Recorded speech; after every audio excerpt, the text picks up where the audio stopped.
He has fought the good fight, and now the Tulsa Public School Superintendent's getting set to call it a day. What's ahead for Dr. Keith Ballard? And if it hasn't happened to you, you're lucky. It happened to one Tulsa student, and she fought back. What happened, and how did she handle it? All of that coming up on Green Country Perspectives.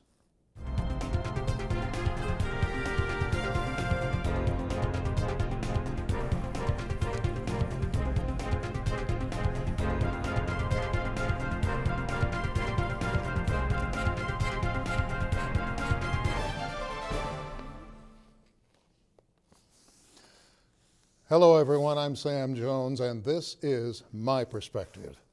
You know, I've been thinking as of late about this great state of ours, the good times and the bad.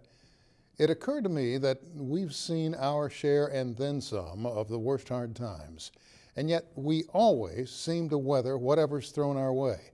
How in the world did the early settlers survive a hole in the ground with sod walls, then a thatch roof, as they set about scratching crops from what was then a very rich, fertile land? But we moved past that. Statehood, railroads, and oil wells followed. There were, of course, jobs available, and it seemed as though there were banks on almost every corner. Oklahoma was on the move, and the future looked good. But then, on October 29, 1929, or Black Tuesday, well, the Great Depression hit, and overnight, the world changed. Oklahoma went from riches to rags. Every man, woman, and child was affected. And on top of that came 1932 and the first dusters or dust storms. Now, at first, they were a mystery to farmers and meteorologists. In the colder months, there were snusters, snow mixed with dust. Now, over time, the dust storms got worse until finally, on Sunday, April 14th, 1935, well, that was the afternoon the worst dust storm in history struck a number of states, including Oklahoma, Kansas, Texas, New Mexico, Nebraska, and Colorado. Between 13 and 18 million Americans were already unemployed, but on this day, the nation's breadbasket was gutted. There was absolutely no water. Farms were blown away, and there was no hope for the people in the region, none.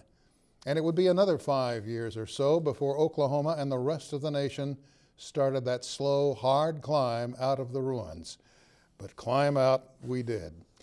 Then came oil booms and busts, recessions, home, farm, and business losses, and then a deadly domestic act of terrorism. Now, like I said, Oklahoma has seen its share and then some of the worst hard times. Now, we're facing another crisis. Again, this one is economic. A $600 million budget hole, as it's called. It's interesting because back in 1931, Will Rogers said, "There's not a product that you can name that we haven't got more of than any other country ever had on the face of the earth." And yet, we've got people starving. Did you know that in Tulsa alone, 80% of the 40,000 or so students in our public schools depend on the federal government for school meals? And it appears likely Oklahoma schools will see cuts in state funding again.